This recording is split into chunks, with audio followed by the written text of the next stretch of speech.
Hi, everyone, and welcome back to another episode of the InNOLEvation Mindset, powered by the Jim Moran College of Entrepreneurship. My name is Jules Johannemann, and today I'll be your host. And for today's guest, we have Scott Johannemann.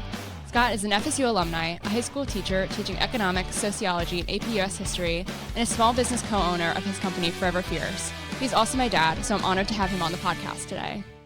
Dad, how you doing? Doing great. Good. It's really special to have you on the podcast because I feel like this is something we always bonded over, like whether we were on road trips or things. Like, how does it feel to be on the other side of like an actual podcast? It's interesting. I had no idea that a studio looked this complex, and it's interesting to see how things happen behind the scenes to produce something that I think creates a lot of value and meaning for other people. Yeah.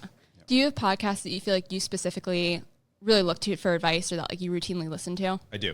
I have like a routine or a ritual each Friday where I've saved a number of podcasts, and I'll take a look every Friday to see if anything new dropped, and I'll organize those into playlists that I then use almost as like background noise, not noise, but like background content while I'm working, or taking the dog on the walk, or even working out. It's instead of listening to music, sometimes I'll just put podcasts on. Yeah, I feel like I've started doing that a lot more recently. I feel like this is a time in my life where I've done like a lot of reflection, and there's a couple podcasts that I listened to that have just helped to be like journal prompts or like conversation starters with like my roommates and things, which has been a cool thing. So I like having that like connection over something like this. It's cool to be on the other side. Give me your what are your top three right now that are in your rotation? My top three, I feel like I pretty much transitioned between two. My top one right now is Anything Goes by Emma Chamberlain. Okay. She's a YouTuber who I followed growing up, and I feel like she does a really good job at she has really ordinary topics, but the way she talks about things is really eloquent.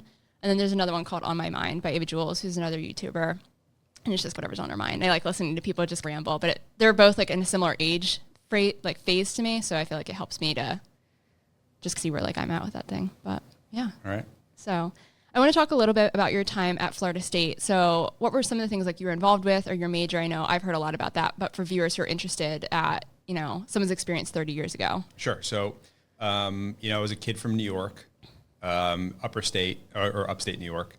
And I remember when I was going through the college search process, my dad had a book. It was one of those like Princeton Review guides or one of those Barron's books. And he had paper clipped a number of schools that were inside of like our family's budget and price range. Also schools that, my grades tracked along with, schools that I had like odds of getting into if I applied. Also, as a side note, I had watched a movie at some point in the 1990s, and I was convinced that I wanted to be an FBI agent. So criminology was the major that I thought I was going to go into. And I'd always see during football games when I watched Florida State play, a lot of the players were criminology majors, so I put two and two together. And serendipitously, my dad had paper clipped the Florida State page of that book. And I remember thinking when I was going through, a lot of the friends that I had in high school were going to local schools or schools inside the state of New York in what's called the SUNY system. And when my dad paperclipped Florida State, it was like, an exotic kind of location far away. So I decided to put the application in. Things worked out, took a visit, and as soon as I stepped out of the car, I knew that this was going to be, my home for the next 4 or 5 years. In terms of major, I went in as a business administration major more because, my dad had said that would be what his advice would have been, if he was going back to school for the first time. But I remember vividly taking a look at the course requirements for business schools or for the business majors, and some of them involved a bit more complex math than what I wanted to get involved with. So I remember aggressively trimming out the list of anything that involved math beyond a certain level, and I looked for what was left. And I played 3 sports in high school: football, wrestling, and baseball. And one of my wrestling coaches was a teacher, and I just thought his quality of life looked outstanding. He had a meaningful impact on me, still does, like one of my mentors. And I decided to go into education, majored in social science education, and then did my master's in international affairs here as well.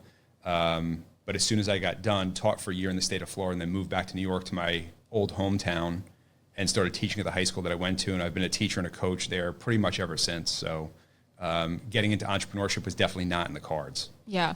What were some of the things that you feel like you got involved with on campus that were really meaningful to you? I know a lot of, people come to college for the academics, but I feel like one of the things, at least to me, that makes Florida State so special is just how many leadership opportunities you can get in, involvements and things like that. But what were some of the most meaningful experiences to you when you were here? Yeah, so when I came down to Florida State, again, I didn't have any friends, I didn't have any family inside the whole state. I was literally on my own. And one of my roommates that I lived with freshman year had a brother that was in a fraternity. I didn't know what a fraternity was. I went out to Rush for the week. I met who eventually became my big brother in the fraternity. He introduced me to the Greek system. So for me, that was a deeply meaningful experience. I held a bunch of leadership roles there. I was president for a year. That was one of the more meaningful things that I did, just because you learn how to deal with, other people. You're solving problems every day. You're running a small business to a certain extent. I was also the IFC, or Interfraternity Council, vice president for recruitment. So now you're dealing with people outside of your organization and learning how to manage a bigger project on a campus-wide scale.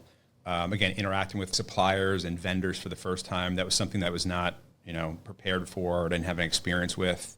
I think by going through those two experiences in particular, planted the seeds for things that kind of grew much later on with my entrepreneurship experience that I'm currently involved with right now. Yeah. I think the same thing. Like, I've happened to get involved with my sorority and exec positions, and being a commercial entrepreneurship major here has given me already so much. I feel like the Jim Moran College offers so much hands-on experience, but having that outside of the classroom too, I feel like it's equally important for students to have.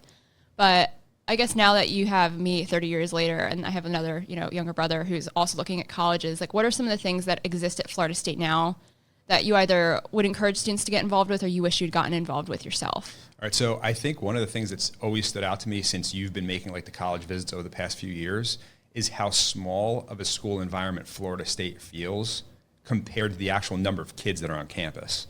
I don't know what the numbers are right now, 40, 50,000 kids that are enrolled, but I feel like especially at the Jim Moran School, I, as a parent and a teacher also that recommends college experiences to other kids that I'm teaching currently, there's that small school feel allows you to develop relationships with professors that I think are deeply meaningful. Yeah.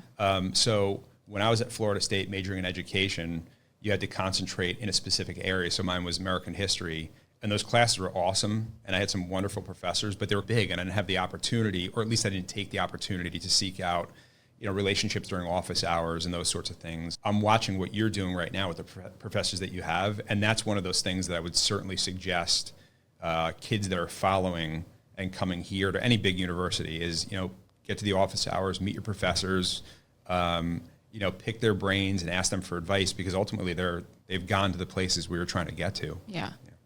Do you feel like you have that relationship? I want to get into your experience now, teaching and education, especially at the high school level where kids are looking at forming their careers and getting involved with things and starting to look at colleges. But do you feel like that's a rewarding part of being at least in that profession? Yeah, I think that's the most rewarding part. I think that, when you go to school every day as a teacher, you're looking to develop those connections where you feel like you can make a meaningful impact with, kids in the situations that they're in, or, future paths they're looking to take. And I think, and of course you know this, but there's a number of students that I've had before in the past that I still keep in touch with. And I like being able to be a sounding board and seeing what's going to happen with those kids as they make the decisions after they're done with high school and go into college and then start their careers and their families later on. So, some of my very close relationships in life are with my former students or athletes, with one being my literal business partner right now. Yeah. So I want to talk to, I know you mentioned you wanted to be an FBI agent, which I feel like I knew, but didn't know to that extent. So how did you end up in education besides that? How did you know, okay, this is something I really do enjoy? How you started to teach and how you ended up in New York with that career? So I, like I mentioned before, I had a high school wrestling coach that was student teaching at the time. He's relatively young. We developed a quick rapport with each other. And then he was one of those guys that stayed in contact with me afterwards, kind of saw me through my early teaching career. But I didn't know that's what I actually wanted to do until I had to step in the classroom and do the student teaching experience. And while it was extremely challenging, I came home with a sense of energy even after the workday was done. I still feel like that, 20 some odd years later after teaching. Every single day for the most part, after I'm done teaching and coaching, I feel like I'm energized by the work that I do instead of being drained by it. And I think that's ultimately where you want to be if you're in a career. You don't want to come home worn out at the end of every day or at the end of every week. And I think once you get that sense of purpose or fulfillment, God's got you in the right spot, right? Yeah. And then in terms of the coaching thing, how has your progression with that kind of made you a better small business owner? Same thing with being a teacher. What are some of the lessons you've learned throughout, your 25 years of being in your career that have transitioned over into helping you run a small business? Yeah. With coaching, I think you get so many reps with different sorts of personality types, and you learn kind of how people are motivated. You learn how to connect to other people. You also learn how to troubleshoot real fast. Even right now, I'm a JV football coach, which isn't a huge position of responsibility. It's meaningful, but it doesn't require the effort that some of the other people put in at like the varsity level for some of the sports that are coached in our school. But what you figure out pretty quick is every day there's some sort of new problem that pops up, and you have to figure out how to troubleshoot it pretty fast. And that translates directly into what you're doing as an entrepreneur, as a small business owner. With your partners, you're trying to troubleshoot something every single day. Yeah. So how did you transition from being a teacher into the position you're at now with your company? What's Forever Fierce is your company's testimony, and like a little bit about your company for people who don't know. Sure. So I coached wrestling for a number of years. And I was always turned off by the sorts of apparel that we got as, to like give back to our kids. I felt like everybody had the same graphics on their shirt. The shirts didn't fit. You felt like you were wearing like your grandpa's T-shirt from 20 years ago. And one of my business partners, his name is Nick, had a father who owned commercial real estate in the Hudson Valley area of New York. And one of the tenants that he had in that property was a company that printed T-shirts. Now, again, this is a long-winded story, but Nick was a very good collegiate wrestler, and he was looking to pursue maybe a career in mixed martial arts afterwards, but wanted to wear his own apparel and print it through that shop. Now, if you come full circle, his cousin, his name is Joe, was one of my former students and athletes, and Joe had this graphic design talent, but was also an outstanding athlete as well, so he had his feet in both worlds. So Joe is designing really unique looking sorts of graphics to put on the T-shirts that stood out, and Nick had the contact or the connection to be able to print them with somebody else. So one day we were sitting there coaching in the coaching office that I still coach out of right now. I had asked Nick, how come you guys aren't making stuff for like the local high school market? This stuff looks really unique. It's different. It stands out. The kids would be really into it. And I also believe even selling apparel, as silly as it sounds, it builds community. It gives you a sense of pride in the organizations that you're in. Like, if you look good and you feel good, you play good. It's like a maxim inside the world of sports to a certain extent. So anyway, he said, do you know anybody that might be interested in like buying the shirts or like, possibly using us as a vendor? And I would just go back to some of my friends that coach different sports like cross country or track or football or whatever. And they bought some of the stuff through me. So I was invited like late to the party, but connected those guys to, the pool of people that I was just interacting with every day, my friends that were coaching. And from there, the things that we were producing just looked so unique compared to what was out there. It solved a problem that nobody knew other people had. And it just this, the creation of an identity through the apparel that people were wearing in the sports. And then we had a lot of different sort of like blessed or serendipitous opportunities to connect with other people that were kind of like local celebrities inside of their markets, and it exploded from there, or at least it grew significantly from that point. Yeah. So how long have you had the company for? Since what year were you founded? So 2008, I believe, is when it was founded. I came in a little while after that. So, still at present, what is that, 16 years later, right? Yeah. Yeah. So I guess having been in the business for 16 years, like a company develops, and I know one of the topics that a lot of students are interested in, or entrepreneurs who are just getting started in, is growth. So how do you feel like Forever Fierce has managed that growth, and where are you now? What is the market that you're serving? How have you grown the business in a sustainable way? Okay, so the growth part was, for me personally, the most challenging piece, because I was never trained classically in business.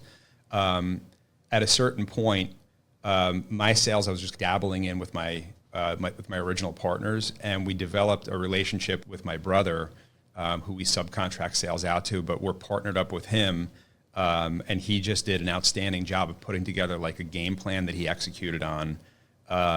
So the growth part came from basically identifying people inside of like niche markets where they had business relationships, or they had like a customer base they could resell to that were intensely loyal about the groups that they were involved with. So for example, my brother, through his sales program, he went and identified like business coaches that dealt with the CrossFit model, and CrossFit people that belong to those gyms, they're intensely loyal about those organizations. So it was just a natural fit. If we can provide something for those gym owners to then resell back to their customer base, again, it builds that sense of loyalty, identity, pride in the organization they're involved with. So we got a lot of word of mouth referral, And again, I work with outstanding people. You know, the people that I work with, my partners, and everybody does their job really well. And I think that when you have reliable people that sit down at work and they get to business and focus on the things that they're best at, it just kind of grew because everybody was grinding away and getting a little bit better every single day. So it's like, you know, you look back 16 years afterwards and, you know, our sales are somewhere between, I don't know, 2.5 and 3 million a year. Like we started off making, you know, a couple bucks here and there by selling t-shirts at local track meets. And you look down, you don't know exactly what the steps were, but every single day, it's like a brick by bricks process is the language that some of the guys inside of the organization use. So the growth doesn't happen in a linear sort of way. It happens like, you know, just bit by bit. And, you know, at one point, if you sit down and you're consistent enough with it, you look back and you kind of wonder sometimes how you got to the spot that you're at right now. Yeah. I think that's a really special part to be able to look back on is I know one of the things that we talk a lot is like living in those data containers. Yes. And eventually when you stack enough of those, you end up in the spot that you're at now. Yeah. I think like your habits, you know, one of the books that I think was most meaningful to me that I've read is the Atomic Habits book by James Clear. And he talks about how if you implement habits in your life, whether it's your personal life, you know, health and wellness, in business and entrepreneurship, those habits become atomic, meaning they're small little habits, atomic, but then they also have these explosive compounding gains that are atomic also on the back end of them. And I think that the biggest thing that, the takeaway that I have right now as I'm thinking back on it is just the remarkable level of consistency that everybody inside of our tight team has. Nobody ever takes a day off. Nobody ever takes an afternoon off. And what I mean by that is everybody's always performing to their best of their ability, and it elevates everybody else inside of that group. So we reinforce each other's habits in order to become what we are right now. I don't remember exactly what the question was. I'm just going off on a tangent, but the habit thing I think is really important. Yeah. I know too, like you talk a lot about your partners, but for people who are looking at forming a partnership, what do you feel has been like your secret to success in choosing those good partners and also managing those relationships? Because so much changes in 16 years. You know, you have families, you have career changes, you know, you get married, things like that. So what's been, I don't know if there is a secret to success, but do you feel like there's things that form such a strong partnership? Yeah, it sounds cornered, but like we love each other now. Yeah. I want to make sure that I show up in my seat to do the best job that I can do because there's other guys that are relying on me inside of our tight team. And I think that everybody else feels the same sort of way. Also, another meaningful book that I read before, like way back when, was The 7 Habits of Highly Effective People by Stephen Covey. And one of the things that he talked about was this seek first to understand before you're understood model.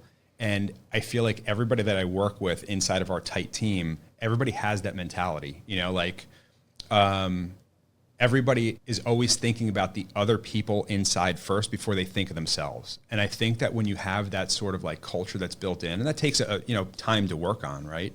But there's just such like a level of synergy that comes out of those relationships that you feel like it doesn't matter what challenges show up. You're going to be able to go back to your guys and be, have a conversation about how are we going to solve this without there being a massive amount of panic inside the organization. And just knowing that, again, you have good people that you're working with every day and that you're serving each other. So I think the culture that you build isn't something that you can quantify, but that's the glue that makes everything stick together. Yeah. Yeah. What are some of the principles or values that you feel like you hold personally that keep you going day by day? Are there things that like you stick to or you remind yourself of as you're going through maybe some challenging situations? Yeah. The first one is reliability. Right? I'm going to be there every single day, just like, my brother or my partner, Joe, or Nick, or whoever else is. Everybody shows up for each other. The second one is resourcefulness, meaning everybody that we have practices a new term that I learned this past summer through one of these challenges that I found off of a podcast. So as a quick little plug, one of the podcasts I listen to is called The Art of Manliness, and they do this strenuous life challenge biannually or semi-annually. And they run you through a series of challenges. And one of the words they used is, if you run into a jam with the challenge that you're doing and you can't figure out exactly what the rules are in order to check things off the list, they use this term called phronesis, which is basically some version of, figure it out. And I know we talk about that inside of our house a lot. If you're missing a piece of information, just figure out a way to figure it out. And I think that with with a business that becomes a really important, like, I don't want to say value, but something that you have to go back to is that resourcefulness in order to solve problems as they come up. Authenticity, I think, is really important. I don't think you can fake caring for your customers. I don't think you can fake caring for the people that are on your team. If you come off as being phony, it's really difficult to develop relationships with either vendors or customers. So those are the big three, I think: reliability, resourcefulness, authenticity. Yeah, I think those are the big three. Yeah, I feel like those are like the values. I know we've had conversations about, I think when you did the Strenuous Life Challenge, I remember one of the things you had to do is go on a hike. And I remember our conversation was, what are your 5 values? And I feel like, the authenticity, the aspect of transparency. Transparency, yes. Humility is a big part of that, Yeah. I think, as well. Then, just the adaptability and the resilience, too, is And a I big think part of that. you, one of the ones that you brought up, and again, if you go back to our family's house and our chalkboard, we wrote those values down, right? And I think that's meaningful. Meaning if you can see and you can pay attention to those sorts of values that you claim are important, it forces you to stay honest with those, right? So we can't just write down a bunch of like family values on our board or create a mission statement like some companies do. If you visibly post that somewhere, then every day you have to keep yourself in check. And it's, am I actually putting my money where my mouth is? Am I practicing these sorts of values, right? And I think one of the ones that you added too is the idea of like generosity. And I think that comes in terms of like generosity with your time as well. That's something else that I notice about the other guys that I'm partnered with and that are on like in our core group there, is everybody is very generous with their time, especially. If one of us has an issue inside of our own little silo, so to speak, the other guys are there to like support and troubleshoot with that. And I think that kind of like overflows into the relationships that you have with your vendors, with your customers. So, if you're generous with your time, with your input, it's almost like you're always collaborating with other people, and that collaboration produces like these, I don't know, it's almost like these magical gains that come out of it. Even with my students, and I forgot where your question was at the beginning, but one of the things that I notice is if you just make the time to answer other people's questions as they come up, that's a good way to steward those gifts and those blessings that we received, I think. And there's not a lot of people that make the time for other people to stay like present right now. I think we live in a culture where everybody's hurried, thinking of how to protect their own little kingdoms first, so to speak. And I think that gift of generosity of time becomes another important value that for business owners is one to pay attention to. Yeah, I definitely agree with that. I had a conversation with that with one of my roommates. We've been talking about, I'm about to turn 20 in a couple of months, and I feel like that's the season where you really learn some of like the hardest lessons in your life and things like that. And I feel like one of the things I've been really working on, it comes out of a couple of books that I read, but one of them is The Ruthless Elimination of Hurry by John Mark Comer. Yeah. And a lot of that, is from a Christian perspective, which is, I feel like one of our principles, but a big part of that is just being a person who's able to slow down too. And I feel like, again, when you're a small business owner, or even as a student, I'm so busy all the time that it takes that recognition to be able to sit down and slow down. But I feel like the people who have done that for me are the people who I remember the most and who make the most impact. Like the teachers who I've had who have taken the time outside of office hours to build those connections, or the friends who I've had the time to sit down and make those conversations and like make the time, or the people who like I hold the closest and who I feel like I'm able to build those strong relationships with. Yeah, I totally agree. I talk to your mom about this all the time. And one of the greatest gifts that I feel like we've given to each other as like a married couple is just like this unhurried amount of time. And I feel like that's almost like a unique superpower to be able to, I don't want to say take advantage of, that's not the right word, but it's a superpower that you have right now. Is if you can create the unhurried time, it stands out, it's unique, it's authentic. It allows you to develop relationships with people. The relationships are meaningful. Yeah.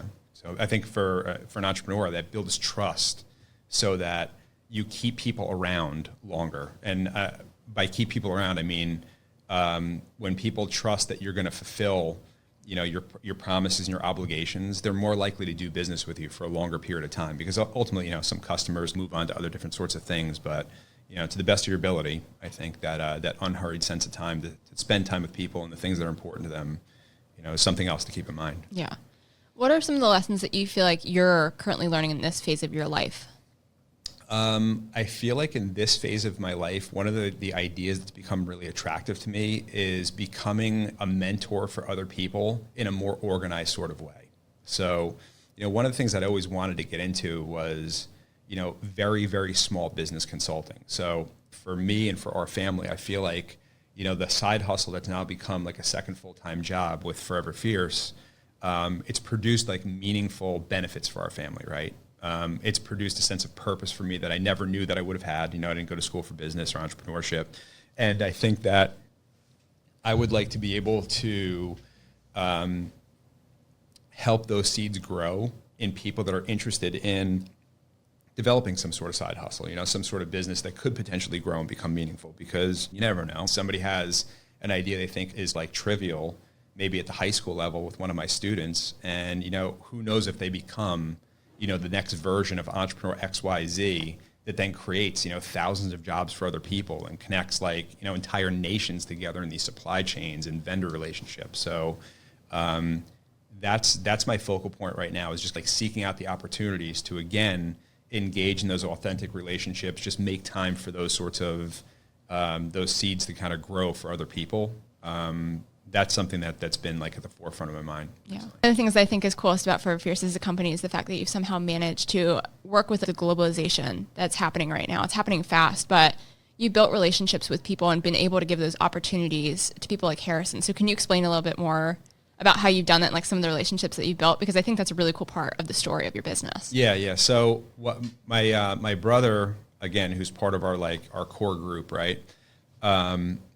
He years ago did a lot of research on how like virtual assistants worked. And the story is very long. That's a story for another day. But one of the people that we found, or that he found, I should say, is this guy Harrison that lives in the Philippines. That's now become like literal family to us. I have very strong feelings about, like globalization and working with people in different locations throughout the world. But the long and short of it is, when we go to bed at night, there's a guy named Harrison. He lives in the Philippines that kind of runs the back end of our business. He does a lot of like data entry. He coordinates like the supply chains that we have that lead to the production of the apparel that we put out. He's monitoring financial. He creates like a financial dashboard to an extent. He's just a super reliable person, like more reliable than any alarm clock that you've ever had going off in the morning. And I think what's been most meaningful to me, and this is one of the lessons that I teach to my high school economics and AP U.S. history kids, is just what globalization can look like at the micro level. Meaning, Harrison will send us back like pictures of the house that he was able to build because of the job opportunity that's been created, because we guarantee him full-time work no matter how many hours he puts in. And he's not our employee. He runs kind of his own business, and we found him through a website called Upwork. But ultimately, we're just able to feed him enough work that it's become meaningful for his family. So we've seen some of his children be born. He put an extension on his house. He's been able to communicate that he's able to work from home and spend time with his family without having to go into like nearby cities in order to work in the opportunities that might exist in the Philippines for less than he makes right now. The controversial part is that the labor rates that we pay to him in the Philippines are nothing like what you would pay to an American worker. But for him, because we're able to work with somebody like Harrison and he bills us what he does, it allows us to grow in other areas that create jobs for Americans that are actually producing the apparel that we put out. For example, we work very tightly with a print shop out of Kentucky, and those people, I would guess, have had to hire more people to produce the things that we're producing in order to meet the demand that we have right now, because Harrison frees up so much on the back end. We also work with a number of other people in the Philippines in particular, that are helping us with like art design, sales logistics, like those sorts of things. So again, I think that for any entrepreneur that's looking for like help, if you can't find it in your immediate market, there's people that we couldn't find to do the work that we needed done. They would either consider it to be like beneath their skill set. They might charge rates that would put us in an anti-competitive position. There are people that were completely unreliable. That's the biggest part, is you just can't find people for certain sorts of jobs that would show up every single day and practice those values that have become so important to the core of our business. And we found that Harrison and some of the other people from the Philippines that we've started to work with, it must be one of the values that exists inside of their culture, is just this like reliability and just that sense of pride in just doing a great job at what they do. So it's been awesome on our end to receive like the evidence of the benefits that are created for their families. Again, a bigger house, educational opportunities for their kids. Harrison bought a new truck last week, or a couple months ago. That sometimes you get like thank you emails that come back in, like thank you for the opportunity. I'm able to stay at home with my family and work instead of traveling, like I mentioned before. So, without the business, we would never have those relationships, right? Yeah. I think it's a cool perspective for you to have, having taught economics and sociology and AP US history, where those things all interconnect to an extent, which is an interesting, it's cool having the firsthand perspective of being able to teach about those things. And I think that's the thing I appreciate so much about Jim Moran, is that all my professors have practiced what they preached. Yeah, right. To an extent. It's funny is you mentioned that. And I remember at one point when I was talking to one of my partners, Nick, about like the possibility of just selling t-shirts to one of my other like friends that coached. And I remember saying in my head, or maybe I said it out loud, I said, I'm teaching economics. I want to see if this stuff works, because I've always had a problem with taking a class where you learn all this theory, but it's not practical, or you can't pragmatically like run the plays that you learn. And I've also noticed the same thing about your college experience right now, and I'm so impressed by it, is that all the professors that you're developing relationships with are giving you tools that I can watch you actually using. So for me as a parent watching that, it's pretty incredible to see, and that's what you always want out of your kids, like college experience. But then also, with the ideas that I was teaching to the kids, it gives me a more authentic way of teaching those courses. Because even like last week, we're talking about the strike that was happening on the docks throughout the East Coast and down through the Gulf. And we had talked about the possibility of our cost of goods sold going up by something as trivial as 50 cents per shirt that we sell. But when you raise price and you start to cross over psychological thresholds, like the 10s column becomes the 20s column, becomes the 30s column, right? Well, now you talk about the law of demand in economics, and is the law of demand really going to kick in and affect my business, where if prices do increase, is my demand going to decrease? And am I willing to accept those trade-offs? But when you can present those case studies back to your kids in real time as you're experiencing those after I'm done with my teaching day, you seek the advice out of people that are like really in the market, and you're able to discuss ideas that become meaningful maybe for them when they become business owners someday. Yeah, for sure. Yeah. What is your day-to-day routine as an entrepreneur? What does your day-to-day look like outside of teaching? My day-to-day usually consists of, I actually have a pretty detailed checklist, at least just for my version of what I do within the business. I try to organize my emails into folders.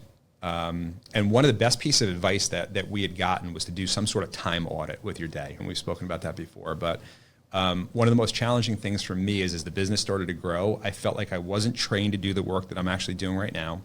And I felt like I was just going to run out of time. Like I was going to, my work-life balance is going to be like really far off. And, we're tight as a family. I didn't want to lose that time with you and your brother and your mom. But when I did the time audit and I started to see how much time I was spending on each individual task, it allowed me to see how much time is actually being spent in any one given day. And then once I did the time audit, I figured out that there's a workflow to what happens. So my workflow looks something like this. I check my email every morning, I clear out my inbox to the best of my ability, and I put things in folders. That allows me to feel like if anything comes in after that, it goes into tomorrow's workflow. So my email clearing is first.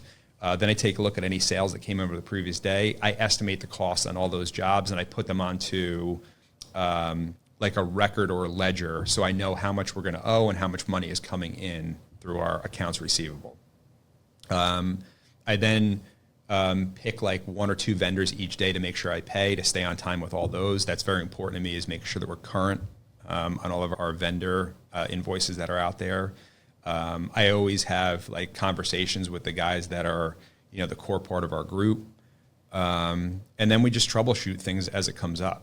But doing that time audit and figuring out exactly what your workflow looks like on a daily basis is one of the most valuable things that I've learned over the past 14 years. So I would highly recommend doing that, with anybody who's new starting out with anything really. I mean, studying for college classes, developing a business, just knowing what's on your plate, how much time it actually takes. Because sometimes you feel like there's like a monster under the bed, and when you shine the light there, it's not that big. Yeah. That's one of the lessons I was talking to my roommate about, is things are rarely as stressful right. as you make them seem. Yes. So What is that what you consider like your hardest lesson or the hardest thing you've overcome within your entrepreneurship journey? Or are there other things that stick out that like you feel very proud that you've overcome? I think that when the business started to grow in a significant sort of way, I've always had like, I don't know, I've been wired for anxiety since as long as I can remember, even as a little kid. And I went through a series of pretty severe panic attacks at one point, where it really impacted my ability to work at the most productive level possible because I felt like literally frozen. And I think one of the things that really got me through that period was, again, the team that was around me, the support of mom at home and you guys, and just being able to come home and know my sense of purpose was just, kind of like taking care of and providing for the family. But then again, you just know you're surrounded with so many good people that day by day, you just put the work in, and that as you put the work in every single day, like, all right, nothing bad happened, and something good happened. And then you stack up enough of those wins. I also think that one of my biggest habits that I took at that time period also was, a reconnection with my faith, reading my Bible, developing like, I don't want to say a morning routine, but, I get up in the morning, I'll read scripture and then like, pray. And then you notice that you are not just the people that are here with you, but there's like, there's a guiding force that's getting you through all of those sorts of things. And I give a lot of faith to, I give a lot of credit to the faith that I built getting me through that time, bringing me to the spot that I'm at right now, where now you just realize there's going to be challenges, there's going to be things that you have to troubleshoot, but you always have, your faith to rely on, and that team of people that are core, whether it's the people in our family, the people that are inside of Forever Fierce, that I just always know somebody's got your back. Yeah. One of the things that I remember from our road trip, when we went down to Miami to start looking at schools, was White Oak Pastures. It's one of the small businesses that I've always thought was really cool. I've always had an interest in agriculture, worked on a farm growing up. And when you walk into their general store, one of the signs that you see right above is, "We pray for plenty of good hard work and the strength to do it." And I feel like that summarizes that absolutely really well. Yeah, I'm looking for that sign to put up in my office someplace, but we're probably going to have to make it. Yeah. One of the best things I've ever read. Yeah. One of my favorite quotes. Yep. Yeah. What is one piece of advice that 16 years ago you would have given yourself knowing what you know now? Shift to a growth mindset as fast as you possibly can. Meaning, I think a lot of us, we tend to think about the labels that we've created for ourselves, and that creates limitations on what we're capable of doing. Meaning, if I would have thought of myself as not an entrepreneur, because I came out of Florida State with a degree in education and international affairs, that would have put like limits on me, because it wouldn't have allowed me to see that maybe I have a talent in another area that I haven't identified yet. We're all given these gifts, right? And we don't know when those gifts are going to be expressed. And for me, it didn't come until a little bit later on in my adult life. But I think I resisted that for a long period of time, just because I felt like I was not equipped to do the things that I was going to be tasked with doing as the business started to grow. Again, that created a sense of like panic inside of me for a bit of time. And when I got through the other side of that, I think one of the biggest lessons that I took was, you are well equipped, or you'll be equipped with the tools that you need, on a daily basis. And I think there's, biblical foundation to that. So that's the advice that I would have given to my earlier self, is just stay in that daytime container. You're going to be given the gifts that you need, or the tools that you need to kind of like, steward those gifts at exactly the time in which you need them. It might be a person that comes about that kind of helps you through a rough spot, or it might be, I don't know, a new piece of software that comes out, or just some sort of new wrinkle, new way of looking at a problem. But yeah, I think a lot of people get caught in these like fixed mindsets where they limit themselves because they believe that potential can't be expressed because of maybe what they were trained to do. I highly believe, and again, people could argue against this, I don't know if anybody really knows what they're doing. People just figure it out every day. And I would imagine that, even the people that run these gigantic mega corporations, like how well prepared can you be for the next thing that shows up on your plate because it's new? You would have never predicted some of the innovative trends that have come out of the global economy. Yeah, they're figuring it out too, probably. Yeah. I want to end this off on a fun note, but what's like the funniest story you've had come out of your business experience, or things that like stick out to you that are just fun to tell other people about? I'm trying to think. Funny? I'd have to think about that for a little while. I think the interesting stories to tell are the people that you wind up meeting that you would never think that you had, the ability to contact or get in touch with. And I'll give you two examples real quick. Two people that I was very blessed and fortunate to develop relationships with early on that really helped their business grow.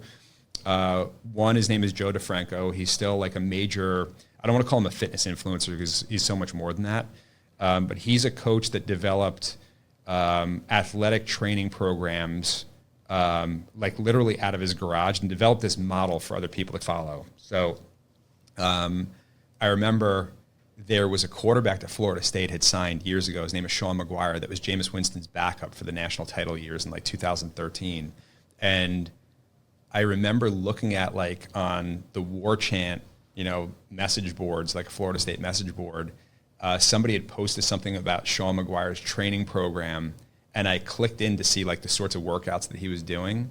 And he was linked to this guy, Joe DeFranco, that was located pretty close to our home in the Hudson Valley, New York. He's in Bergen County, New Jersey.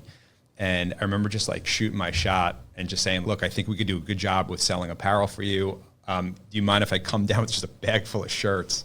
And Joe, who was a big name at that, still is a big name in that world, was gracious enough to let me in. But going down to his training facility was like going down to watch the Avengers do like, their workout routine. It was the NFL draft picks, that were in there.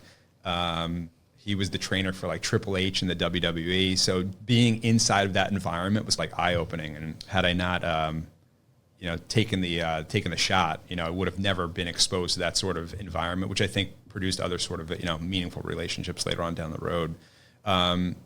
The other one was Ben Askren was a collegiate wrestler when our business was in its early formation. He had won multiple national titles at the University of Missouri, and he was a two-time Hodge Trophy winner, which is the equivalent of college wrestling's Heisman, right? I was coaching wrestling at the time in New York State, and his brother was coaching across the river in Westchester County. And I became pretty friendly with Max, who's also a national champ in Missouri. And I just asked him, at random, can I take you guys out to dinner, pitch the idea of potentially doing your apparel? And he, Ben had made the Olympic team that year, and he was a really big name inside of our world of wrestling. And he just gave me the shot to do apparel. And we started to grow nationally because he gave us the credibility to do other sorts of jobs in other states. But the funny part about it was we invited him in to do clinics outside of our own wrestling room. So one of the funny things for me is, watching you as a little kid inside the wrestling room as you were just hanging out with the guys that I was coaching. And I remember you having Ben's belt from Bellator, the mixed martial arts thing, and I still have that in my phone reel. So again, Ben, he does business with some other companies right now and eventually went on to bigger things with the UFC. But just developing the relationships with people that you never think that you would, meet. So I still remember that as a little kid with you walking around the big Bellator belt. One of my favorite stories that you tell too is when someone tattooed your logo. Oh no, yes, that is definitely the funniest story. That's the Askren thing. The Askrens had a logo which was the silhouettes of the two brothers' faces shaking hands, and they run a wrestling academy where they've had an insane amount of success with producing like collegiate All-American talent. They do a great job with what they're doing, but a couple of our shirts, like in the early days, were co-branded where it was our logo, which was not their faces silhouetted. Ours almost looks like the intersection of a couple swords that make like this, multi-F sort of logo that Joe had put together. That's awesome. And I remember Ben had come back from a wrestling camp in Pennsylvania and said, one of the kids there is like, I'm such a big fan of what you all do. And I just had to get your tattoo. And when he showed Ben the tattoo, it wasn't the Askren Brothers tattoo. It was the Forever Fierce tattoo. And Ben and Max just didn't have the heart to tell him. So this dude's rolling around Pennsylvania right now. Probably is a 35-year-old dad with a Forever Fierce tattoo thinking it's the Askren Brothers. It's pretty awesome legacy to leave behind. He's literally having someone tattooed on the back. Yeah, so how does it feel being done with your first podcast? It's great. This is really fun. Yeah. It's a cool opportunity. Thanks for coming on. Yeah, thank you so much. Thank you, everybody, for tuning in to another episode of the InNOLEvation Mindset. If you like this, be sure to subscribe and leave a like. And if you want to interact with us, feel free to leave a comment because we respond to all of them. We'll see you on the next episode. Bye.